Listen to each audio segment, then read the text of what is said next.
आप बड़े उदास दिखाई पड़ रहे हैं। कंस ने कहा, महाराज जी समस्या ही कुछ ऐसी है, हम दैत्यों को भेजते जाते हैं और कृष्ण बलराम वहीं पर बैठे बैठे मार देते हैं, कुछ समझ में नहीं आ रहा महाराज क्या करें। नारद जी ने कहा, हम एक उपाय बताएं, करोगे? हाँ महाराज जी, गुरुदेव हैं आप, तो जो बताएं सो करेंगे। तो एक काम करो, मथुरा में मेले का आयोजन करो, जिसमें मल्ल युद्ध का भी कार्यक्रम रखो, और मेले ठेले में बालक जरूर आते हैं, बड़ा अच्छा लगता है मेला देखना। कृष्ण बलराम को भी उसी मेले में बुला दीजिए और सारे मथुरावासी मिलके उन दोनों बालकों को मार दीजिए, छुट्टी कीजिए। कंस हाथ जोड़कर प्रसन्न हो गया, वाह महाराज जी, वाह गुरुजी, कितना सुंदर उपाय आपने बताया है, मेले का आयोजन हो जाएगा। इधर नारद जी महाराज अपना वीणा बजाते हुए भगवान के पास आ गए। भगवान से कहा, प्रभु आप 125 वर्ष के लिए धरा पर आए हैं और वृंदावन में ही बैठे रहेंगे तो काम नहीं चलने वाला, इसलिए आप मथुरा पहुंचिए और ये फुटकर का काम बंद करके थोक का काम चालू कीजिए, क्योंकि वहां बहुत सारे राक्षस मौजूद हैं। और आप मथुरा पधारिए, वहां पर जितने हैं असुर सबको एक साथ मार दीजिए, छुट्टी कीजिए। भगवान हंसने लगे, वाह नारद जी, वहां कुछ और बता के आए हो आप कि मथुरा वासी सब मिलके कृष्ण बलराम को मार दो, और यहाँ आप बता रहे हो कंस को मार दो जाके। आपकी भी लीला को समझ में नहीं आती।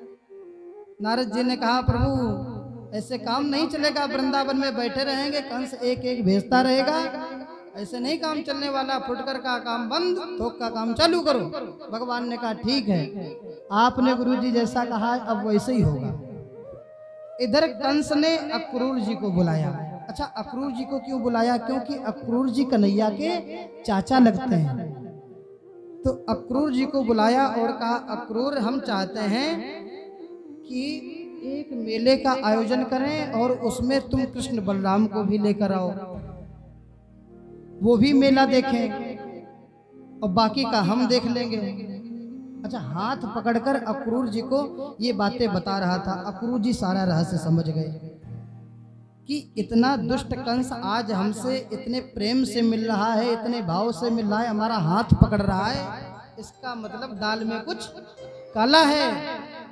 अक्रूर जी महाराज समझ गए।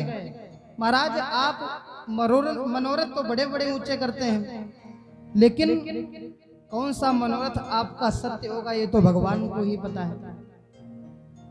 देखिए, लोग मनोरथ बड़े ऊंचे ऊंचे करते हैं, लेकिन करने कराने वाला तो परमात्मा है ना। एक महात्मा एक काल्पनिक कथा श्रवण करा रहे थे। अब श्रवण कीजिए आप भी। एक कुत्ता विदेश से आया, विदेश से एक कुत्ता आया। तो विदेश से जो कुत्ता आएगा वो मोटर कार में तो आएगा नहीं, एयरपोर्ट पर सीधे आया, फ्लाइट से आया। तो हमारे देश के कुत्ते उस कुत्ते का स्वागत करने के लिए एयरपोर्ट पर माला इत्यादि लेकर पहुंचे। अरे आपके आने से धरती धन्य हुई। देखिए, विदेश से अगर कोई कुत्ता भी आ जाए तो धरती धन्य होने लगती। उन्होंने कहा, आपके पधारने से, आपके आगमन से ये धरती पवित्र हुई, धन्य हुई, हम कृतार्थ हुए। बहुत बहुत धन्यवाद उस कुत्ते ने कहा। अच्छा, आपका कब तक यहाँ पर रुकना है, वैसी हम व्यवस्था करें? उस कुत्ते ने कहा, अब हम कहीं नहीं जाने वाले। क्यों भाई, आपके यहाँ खाने पीने की व्यवस्था नहीं है कि रहने की व्यवस्था नहीं है? क्या समस्या है आपको विदेश में? उस कुत्ते ने कहा, हमारे यहाँ जैसी खाने पीने की, रहने उठने की व्यवस्था है महाराज आपके यहाँ कभी नहीं होगी, लेकिन जो भौंकने की व्यवस्था यहाँ है वो विदेश में नहीं है। तो कहने का तात्पर्य है, यहाँ भौंकने ही तो है, ये कर देंगे, वो कर देंगे, ये करवा देंगे, वो करवा देंगे, फिर गए।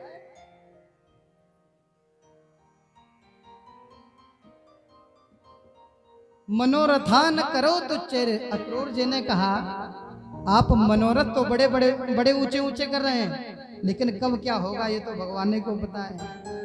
ठीक है, जैसी आपकी आज्ञा हम अवश्य जाएंगे।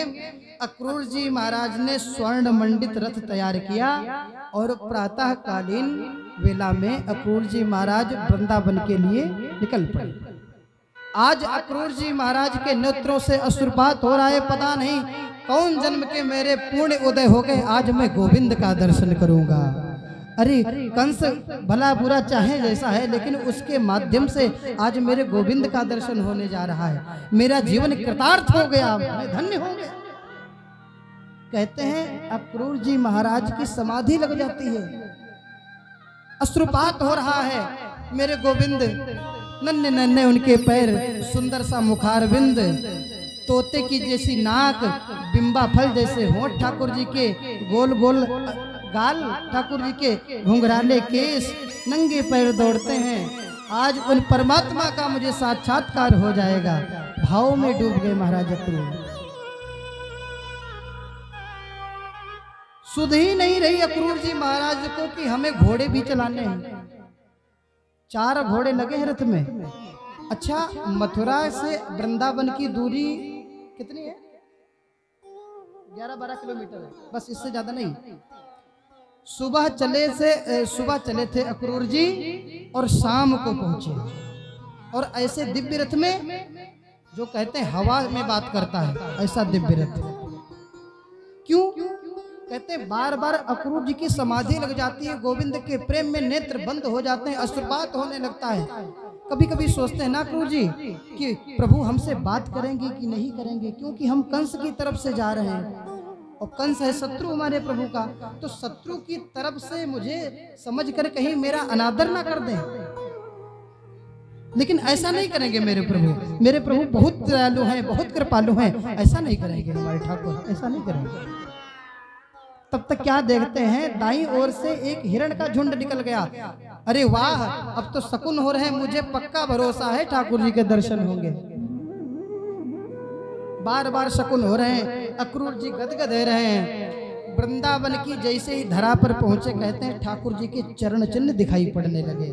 शंख चक्र गदा पद्म से अंकित वो चरण जैसे ही देखे, ध्वजा आदि से सुशोभित वो चरण की धूल जैसे ही देखी, अंकित चरण देखे, अक्रूर जी महाराज रथ से कूद पड़े और वो चरण की रज अपने शरीर में लेपन करने लगे। ये परमात्मा के, हमारे कन्हैया के चरणों की रज है, इसे तो मस्तक पर धारण करना चाहिए। लोटपोट हो गए अक्रूर जी महाराज।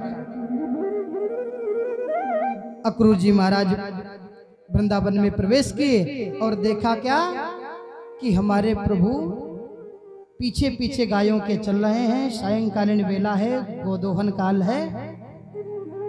गैया माता आगे आगे चल रही हैं, पीछे पीछे प्रभु चल रहे हैं। जैसे ही अक्रूर जी को देखा महाराज, प्रभु ने ऐसे स्वागत किया, चाचा जी आ गए, चाचा जी आ गए, चाचा जी आ गए। अरे दौड़ो दौड़ो, चाचा जी आ गए। दौड़ के चाचा जी को प्रणाम किया, अंदर ले गए। चाचा जी आप यहाँ पर विराजिए, हम अभी आए। भगवान को दोहन के लिए चले गए, चाचा जी को विराजमान कराया। कहते हैं उसके बाद चाचा जी को लेकर सीधे गौशाला में गए। पहले हमारे यहाँ की प्रथा थी कि जब कोई अतिथि आता था तो उसे गौशाला का दर्शन कराया जाता था। क्यों कराया जाता था? क्योंकि गौ माता का दर्शन करना अत्यंत पवित्र माना जाता है। गौ माता में 33 कोटि देवता हैं। दूसरा कारण यह था कि कोई अतिथि अगर घर में आए तो ये समझ ले इनके घर में दूध दही होता है, तो खावे पीवे में वाको संकोच ना होवे। जैसे चाय बनवानी है तो कह दे भैया चाय, दूध पीना है दूध, दही पीना है दही पियो, छाछ पीना छाछ पियो। तो उससे ये पता चल जाता था कि कितनी मात्रा में इनके घर दूध दही होता है और किसके घर नहीं होता। अतिथि भी कभी कभी बड़े विचित्र मिल जाते हैं महाराज। एक महानुभाव ने पूछा आपके लिए चाय बनवाएं कि दूध लेंगे? तो उन्होंने कहा जब तक चाय बन रही तब तक दूध ले आओ।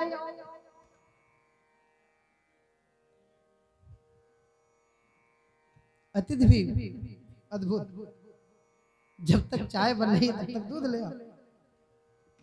इसलिए भगवान ने सबसे पहले गौशाला का दर्शन कराया कि चाचा जी आपके आशीर्वाद से काहू बात की कमी ना आए हमारे घर। खूब दूध मलाई रसगुल्ला चकाचक खाओ। चाचा जी को भोजन इत्यादि कराया और रात्रि में विश्राम जब करने लगे चाचा जी, तब कन्हैया पैर दबाने लगे। अब तो अश्रुपात हो ही रहा है, आंखों से आंसू झरझर बने, पनारे बह रहे हैं आंसू के। अकरूर जी महाराज, मेरा जीवन कृतार्थ हो गया, आज साक्षात परमात्मा मेरे चरण दबा रहा है। अरे हम तो सोच रहे थे शत्रु का दूत समझकर हमारा अनादर कर देंगे, हमारा तिरस्कार कर देंगे, लेकिन ये तो इतनी सेवा कर रहे हैं हमारी। गदगद हो गए। भगवान पूछने लगे, चाचा जी आपका आगमन किस कारण हुआ है? देखिए ये तरीका ये है। आजकल क्या होता है महाराज, धीरे से थोड़ा सा दरवाजा खोला, दरवाजा खोलते नहीं, खिड़की से ही पूछ लेते हैं कोई काम है क्या? नहीं, काम हो तो मतलब अंदर आने दे, ना काम हो तो भाग जाओ। ये तरीका नहीं है। भगवान ने क्या किया, शाम को पहुंचे अक्रूर जी महाराज, पहले गौशाला का दर्शन कराया, उसके बाद शाम का भोजन कराया, और जब बिस्तर पर लेट गए अक्रूर जी महाराज तो चरण दबा रहे हैं। उसके बाद पूछा कहीं कारण आगमन गोसाई, प्रभु आपके आने का कारण क्या है? अक्रूर जी कहने लगे, कन्हैया हमें बताना पड़ेगा कि तुम्हें स्वयं पता है। भगवान ने कहा, वैसे तो हम सब जानते हैं कि आपका आगमन किस कारण हुआ है, फिर भी हम आपसे पूछना चाहेंगे हमारे यदुवंशी कैसे हैं, कुशल से तो हैं? चुप हो गए अक्रूर जी महाराज।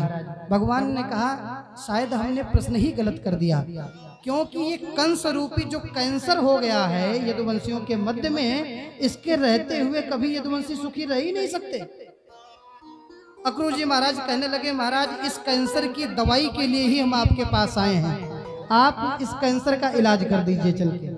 भगवान ने कहा, शांत रहो, किसी को पता नहीं चलना चाहिए कि आप इस निमित्त आए हैं। अगर किसी को पता चल गया कि आप हमको लेने आए हैं तो यहाँ से मथुरा वृंदावन से निकलना मुश्किल हो जाएगा।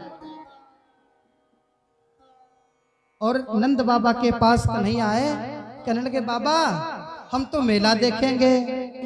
नंद बाबा दौड़े दौड़े आए अक्रूर के पास, अरे भैया अक्रूर, लाला कहाँ कह रहे हो, मेला देखने की बात कह रहे हो? अक्रूर जी ने कहा, हाँ बालकों के लिए मेला होता है ना, तो कंस ने मेले का आयोजन किया है और कृष्ण बलराम को बुलाया है। कल हम चाहते हैं हमारे साथ कृष्ण बलराम चले और मेले का दर्शन करें। नंद बाबा ने कहा, भैया हम अकेले आपको भेजवे वाले ना, साथ में हम भी चलेंगे। ठीक है बाबा, आप चलिए। जैसे ही कहते हैं ये बात यशोदा को पता चली कि मेरो लाला कल मथुरा चला जाएगा। भोजन करने जा रही थी कि हाथ में ग्रास पकड़े थी, वहीं पर ग्रास छूट गया, गिर गया हाथ से ग्रास। कल मेरो लाला मुझको छोड़ के मथुरा चला जाएगा। आज तक कन्हैया वृंदावन से आगे एक पैर नहीं रखे हैं, हमेशा रात्रि में माता मैया यशोदा के पास ही शयन करते हैं। कहते हैं मैया ने खाना छोड़ दिया, लाला तो बिस्तर में सो गए, लेकिन रात्रि में मैया एक खंभे के पास जाकर रो रही है, संस्कारी भर रही है। कल मेरो लाला चलो जाओगे मथुरा, हम कैसे रहेंगे? आज 11 वर्ष हो गए अपने लाला से बिल्कुल दूर नहीं रहे। पग पग पर मैंने ध्यान रखा अपने लाला का, कल छोड़ के चला जाएगा मेरा कन्हैया। कहते हैं ना, रात्रि में जब मैया नहीं मिली कन्हैया को तो खंभे के पास पहुंच गए, जहां मैया बैठी रो रही थी। पहुंच गए, मैया तू काहे को रो रही है? लाला तू मोको कल छोड़ के चला जावेगो, हम तेरे बिना कैसे रहेंगी? अरे मैया ऐसी कोई बात नहीं, मैं आज जाऊंगा, कल मथुरा को मेला देखूंगा और परसों आगमिष्यामि। लेकिन मैया जानती है कन्हैया नहीं आएगा। अक्रूर जी ने बता दिया है कि ये वसुदेव के बेटे हैं, आपके नहीं है। कहते हैं कन्हैया सो रहे हैं, प्रातःकालीन वेला हो गई है, मैया जगाने जाती है कि हाथ कांप रहे हैं मैया के। अरे कैसे जगाए अपने लाला को? अगर जगा देंगी ना तो ये तुरंत तैयार होकर मथुरा चला जाएगा। हाथ कांप रहे हैं, जगाने की हिम्मत नहीं कर रही हैं। सूर्य नारायण से कर रही हैं, आप उदय ही ना हो प्रभु, अरे जैसे ही आप उदय होंगे दिन होगा मेरो लाला चला जावेगो। या सो आपसे प्रार्थना है आप उदय ना हो। कहां पर है, हिम्मत नहीं पड़ रही है लाला को जगाने की। मेरो लाला चला जावे, लाला चला जावे। नंद बाबा बेचारे छकड़ों पर माखन मिश्री के मटका लाद लाद कर आगे चलने लगे। इधर मैया ने आज रोते रोते कृष्ण बलराम का दोनों का श्रृंगार किया। ये आज वृंदावन का ठाकुर जी का अंतिम श्रृंगार है। मैया ने अपने हाथ से ठाकुर जी को सजाया, दिव्य काजल लगाया, मोर पंख धारण कराया, ठाकुर जी की पीतांबरी धारण कराई। और कहते हैं जैसे गोपिकाओं को पता चला मेरे प्राण प्रियतम मुझको छोड़कर मथुरा जाएंगे, महाराज सब विकल हो गई, परेशान हो गई, विधाता को गाली देने लगी। क्यों आपने ऐसा संयोग बनाया जो आज वियोग की मुझे घड़ी देखनी पड़ रही है। लाखों गोपिकाओं के नेत्रों से अश्रुपात हो रहा है। विधाता को गाली देने लगी। अहो विधाता तब ना क्वचित दया संयोज्य मैत्रः प्रणयेन देना ताश्चाकृतार्थान् व्युनं च पार्थकम् विक्रीडितं तेर्भकचेष्टितं यथा। अरे विधाता तुझे संयोग और वियोग बनाने में तुझे लगता ही क्या है। जब चाहे तब संयोग बना दिया, जब चाहे तो वियोग बना दिया। तुम नहीं जानते वो कृष्ण कन्हैया नहीं, मेरे प्राण प्रियतम है, मेरी नजरों की प्रकाश है, मेरे आंखों के तारे हैं। जैसे बच्चा कोई 3-4 घंटे माटी के खिलौने बनाए, बड़े परिश्रम से बनाए, उसके बाद 15 मिनट खेल के उसमें लात मार के उसे तोड़ दे। विधाता तेरी यही गति है, तूने संयोग तो बनाया, अद्भुत बनाया, लेकिन वियोग भी तूने बना दिया।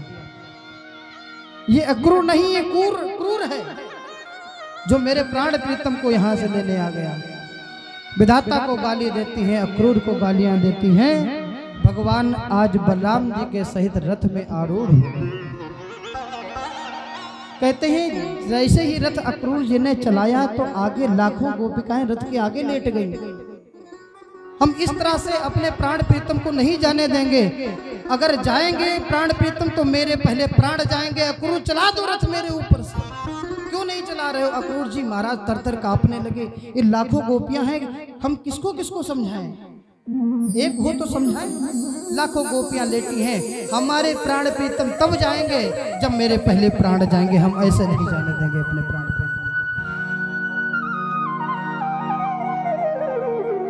कहते हैं गोपिकाओं के नेत्र से आंसू इतने बहे कि वहां की धरती जलमग्न हो गई, भीग गई वहां की धरती।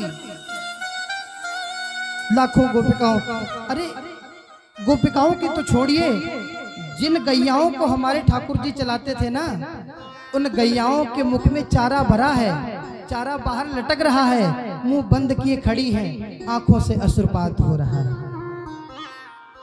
गैयाओं के हृदय में शोक है। छोटे छोटे नन्हे नन्हे बछड़े आकर वहां से देख रहे हैं, मेरे कन्हैया जा रहे हो। कहते हैं मोर वृक्षों पर आकर देख रहे हैं, आज कन्हैया मेरे जा रहे हो। अश्रुपात हो रहा है। कोई नहीं चाहता मेरे प्राण प्रीतम आज छोड़कर हमें मथुरा जाएं। जैसे ही रथ बढ़ा, कहते हैं लाखों गोपिकाएं लेटी हैं। अक्रूर जी ने कहा महाराज ऐसी परिस्थिति में हम रथ को कैसे आगे बढ़ाएं? लाखों गोपियां सामने लेटी, क्या करें? भगवान ने कहा 1 मिनट आप। भगवान रथ से उतरे और गोपिकाओं को समझाने लगे, गोपिकाओं आज हम जाएंगे, कल मथुरा का मेला देखेंगे और परसों आगमिष्यामि, परसों में आ जाऊंगा। जब गोपिकाओं ने समझा कि हमारे प्राण प्रीतम स्वयं मथुरा जाना चाहते हैं, तब सबने मार्ग छोड़ दिया। देखिए यही है प्रेम की परिभाषा। प्रेमी को क्या चाहिए? प्रेमी को क्या अच्छा लगता है वही प्रेमास्पद को करना चाहिए। प्रेमी को वही करना चाहिए जो प्रेमास्पद को अच्छा लगे। आज जब गोपिकाओं ने समझा हमारे प्राणनाथ स्वयं मथुरा का मेला देखना चाहते हैं, वहां जाना चाहते हैं, तो समस्त गोपिकाओं ने छोड़ दिया रास्ता। कहते हैं रथ जैसे आगे बढ़ा, पीछे से यशोदा मैया से रहा नहीं गया, दौड़ पड़ी। आज मोटी ताजी यशोदा मैया दौड़ती दौड़ती पीछे जा रही। कहते हैं ऐसे ऐसे दौड़ी कि गिर पड़ी, फिर उठती है, फिर दौड़ती हैं, फिर गिर पड़ती हैं। लाला का रथ आगे जा रहा है, जैसे ही पीछे देखा मेरी मैया दौड़ते हुए आ रही है, कृष्ण कूद पड़े रथ से। लाला से रहा नहीं गया। मैया ने कहा लाला जो मुझसे अभी तक गलती हुई वह गलतियों को माफ करियो, क्योंकि मैंने कभी तो को डांट लगाई, कभी मैंने उकल से बांध दिया। मेरी गलतियों को माफ कर देना लाला, अगर हो सके। मैं अज्ञानी हूँ, प्रेम के वशीभूत होकर बहुत सारी गलतियां हो जाती हैं। मुझे याद है तूने चोरी की थी, तूने माट पटका फोड़ दिए थे, तो मैंने तुझे उकल से बांध दिया था। और एक दिन तूने कहा था मैया अगर तू मोकू मारेगी ना तो मैं कह दूंगा, सारी पंचायत बुला के कह दूंगा मैं तेरो लाला ना आए। लाला वह बात याद ना करियो, आए जरूर जाइयो। आज कन्हैया से भी रहा नहीं गया, अशुपात होने लगा कन्हैया से, चिपट गए मैया।